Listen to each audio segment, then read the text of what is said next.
Welcome and thank you for listening to the Daily Sports Dose. This episode of the Daily Sports Dose is brought to you by Tri-Alliance Commercial Real Estate. Tri-Alliance, ranked a Future 50 company by Baltimore Smart CEO magazine, continues to climb the rankings of the Baltimore Business Journal's annual Top 25 Real Estate Brokerages in the Baltimore area. Tri-Alliance, why rent when you can own?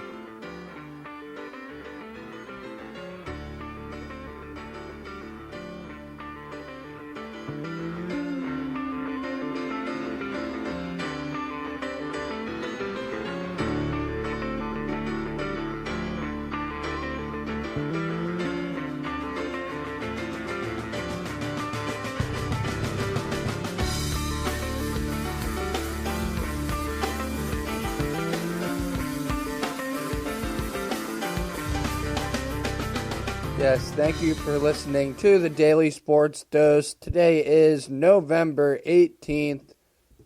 My name is Carter Smith, and you can always find me on Twitter at DieHardBirds. So, Week 11 is almost in the books, as the Chiefs and the Chargers will wrap things up tonight in Los Angeles.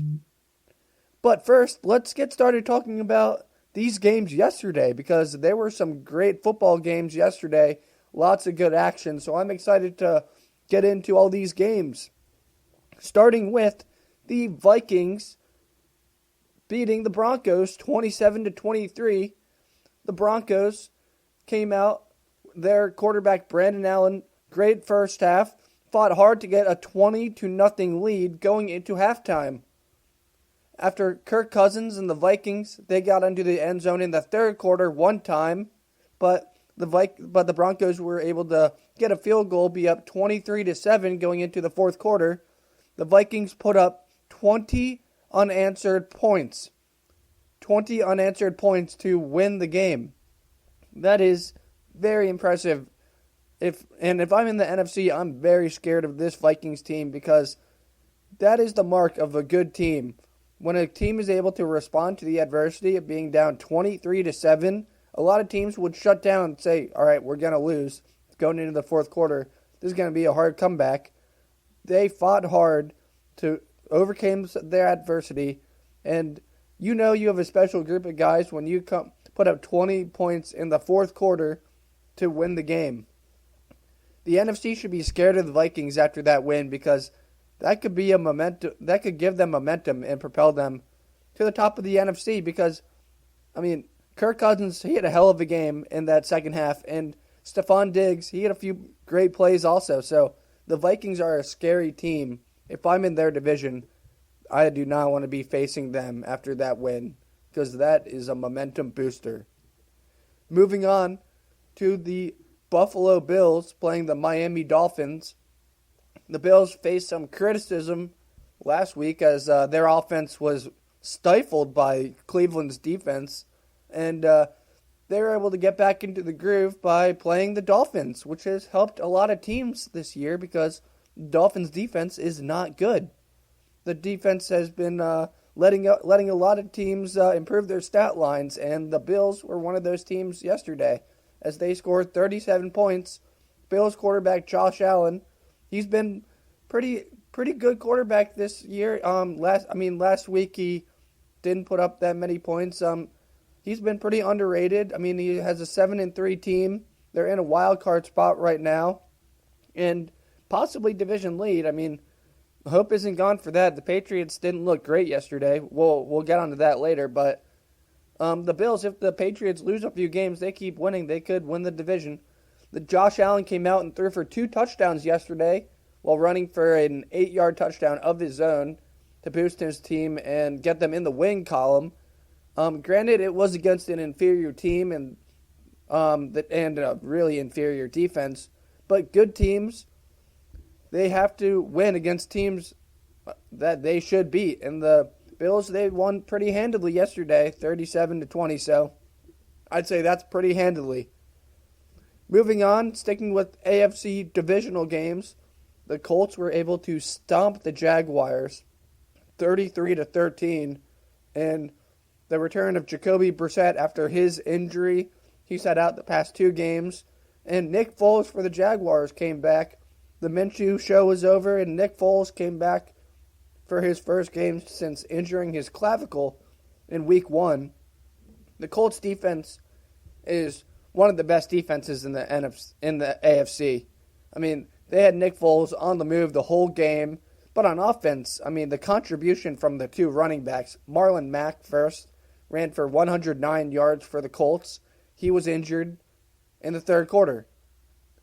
Jonathan Williams comes in, the backup. He ran for 116 yards for the Colts also. So both the running backs ran for over 100 yards, and the Colts were able to end their two-game losing streak. Next up, the Cowboys. They won a close game versus the Lions, 35-27. Dak Prescott was able to, and the Cowboys were able to rack up 509 total yards on offense as he threw for 3 touchdowns and 444 yards in the air.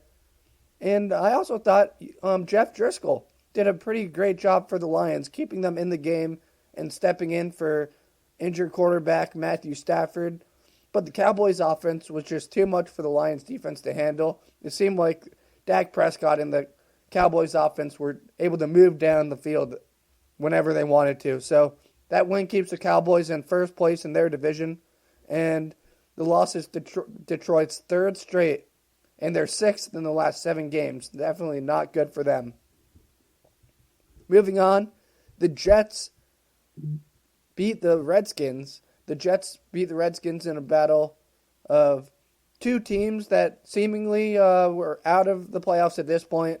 Sam Darnold, he threw a career high for him. He had 4 touchdown passes as he was able to move up and down the field on the Redskins defense all game long, pretty much from start to finish. And for the Redskins, a few positives for them.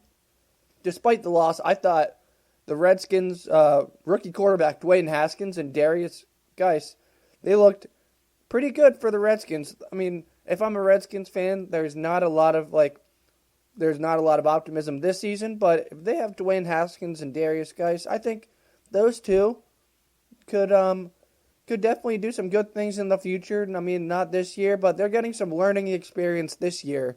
Both of them scored their first touchdowns yesterday, so just getting them on the field is a positive for the Redskins and hopefully propels them to some wins in the future. The Saints beat the Buccaneers yesterday, 34-17. Drew Brees had 3 touchdown passes, and Alvin Kamara, I'll tell you, he was very impressive yesterday. The Buccaneers, they have the top-ranked rushing defense, and Alvin Kamara put up 100 yards on the top-ranked rushing defense. It seemed like the Saints were able to hold the ball the majority of the game in that second half, and they were able to take advantage of the chances they got with the ball, which is the mark of a good offense. And a good offense gets in the end zone, so Drew Brees and the Saints are able to continue their success this year and hold on to their division lead. Next, the Falcons. They absolutely destroyed the Panthers 29-3. And despite their record, the Falcons have been playing good football the past few games as they kept the Panthers and their quarterback Kyle Allen out of the end zone. The Falcons defense, they threw different packages together to keep Carolina from getting in a really serious rhythm. Christian McCaffrey, who's an MVP candidate, he's on my fantasy team, so I think what he's doing this year is phenomenal. And but this was one of the few games this season where he's been kept out of the end zone, and the Falcons were able to keep him scoreless for one of the few games this season. As not a lot of teams have found a way to do that, but the Falcons defense found a way to do that yesterday. Moving on to the Ravens, absolutely destroying the Texans 41-7. Lamar Jackson continued his tear as the Ravens were able to get another statement win, this time against a really good Houston Texans team who's in first place in their division. The Baltimore Ravens defense was able to get to Deshaun Watson 7 times for 7 sacks, and Lamar Jackson threw 4 touchdown passes and no interceptions for the second time this season, I think it's fair to say he's a quarterback. A lot of these pundits saying he's an athlete. He's not a quarterback. He's a running back. 4 touchdown passes and no interceptions, I think, is a pretty good stat line for a running back. So I'll see what the pundits have to say. And then Mark Ingram had 2 touchdowns of his own, and Gus Edwards was able to get into the end zone for the second time this year for the Ravens.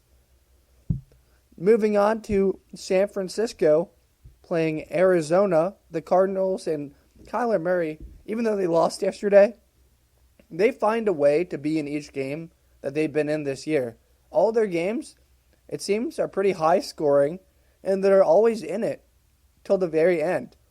Despite their record, they've been very close. So when they find a way to put everything together and win games, Kyler Murray is going to be a hard guy to face in the NFC. But for now, Jimmy Garoppolo and the 49ers got the best of the Cardinals as the two teams had a shootout. It seemed like they were trading scores. The 49ers were able to make great plays on offense and get back in the win column after suffering their first loss of the season last week versus the Seahawks. So moving on, the Patriots played the Eagles and were able to win 17-10 in a rematch of the Super Bowl in which the Eagles beat the Patriots and had that famous Philly special play. The Patriots and Tom Brady were able to out-physical the Eagles and win by a touchdown. The Eagles, even though they lost, they had a few chances to win the game or to tie the game at the end, and they weren't able to do it. Carson Wentz had 4 chances to get in the end zone at the end of the game, and then even got the ball back he had to drive 80 yards at the end of the game. So that was much harder. But he was on the 30-yard line, had 4 chances to get in the end zone, and they couldn't tie it. So, the Patriots, they're a hard team. It's going to be hard to beat them after losing a game and then coming off a bye week. That's always going to be tough to beat the Patriots. So, but still, regardless, a good matchup there, and that was a fun game to watch. The Raiders beat the Bengals 17-10 yesterday, as Derek Carr was able to complete his first 14 pass attempts he made in the matchup. And also another really impressive stat, Josh Jacobs, rookie running back, had 112 rushing yards on 23 carries against the Bengals, which is the 4th time he's ran for over 100 yards this season. But despite the win, the Raiders, for a team that's in the mix for a playoff berth, winning by 7 versus a winless Bengals team who has a rookie quarterback playing in his second game, that's very unimpressive. The Bengals had several chances to win the game. So if I'm an Oakland Raiders fan, sure, you like that your team got the win, but I'd be very scared looking at our remaining schedule because they play the Chiefs, they play the Titans, and they have Phillip Rivers, who can always put up points on the board. Lastly, moving on to the Sunday night football game last night, the Rams beat the Bears 17-7 as the Rams just ran the ball down the Bears' throat. Todd Gurley accounted for half the Rams' total yards on the offensive side of the ball, and he finished with 97 yards and a touchdown of his own. The Rams, they had 2 of Jared Goff's favorite targets inactive yesterday, as Brandon Cooks and Robert Woods were both inactive during the matchup, but so they kept the ball on the ground. Todd Gurley had a great game for them as they edged out the Bears for the win. So thank you very much for listening to this episode of the Daily Sports Dose. Once again, my name is Carter Smith.